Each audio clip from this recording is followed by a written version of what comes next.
may ads na sa thread and pansin ko na siya dun sa client ko. So, eventually, tinest ko na agad. Now, nung chinek ko yung breakdown, so by the way, ito nga pala yung makikita nyo. So, Facebook page, Instagram account, then may makikita kang threads profile dito. And kung merong threads profile si client na nakalink sa Instagram account niya, then automatically, lalabas siya dito. So, yun, tinest ko siya, no? Pagtingin ko dun sa placement breakdown, supposedly dapat makakuha siya ng traction. Pero pag breakdown ko dito, wala siya. Facebook and Instagram lang. So sabi ko, baka naman hindi napupush sa threads na feed, pero that's very unusual. Kaya nga siya nagdagdag ng threads placement, diba? Tinignan ko sa advanced preview yung mismong placement and nakita ko na nakagrade out yung threads na feed.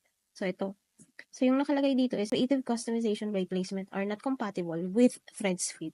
So chinek ko yung mismong video and dun ko na-realize na nilagyan ko pala siya ng thumbnail. So, pag-upload ko ng video na yun, kinostomize ko yung thumbnail, nag-upload ako ng bago. So, makikita mo kasi dito na meron kang customization na ginawa sa video. Pag merong parang ganito, eraser, i-hover mo lang yung mouse mo dito sa may eraser. Dito sa ganyan. Makikita mo. And then, i-clear group mo lang siya. Pati dito sa story, tsaka dito sa may right column. So, yun yung pagkakamali ko. And, test ko na lang siya ng walang ganon, walang customization. And, let's see kung mag-work talaga yung thread ads. And follow me for more updates about meta ads or any about tips sa freelancing.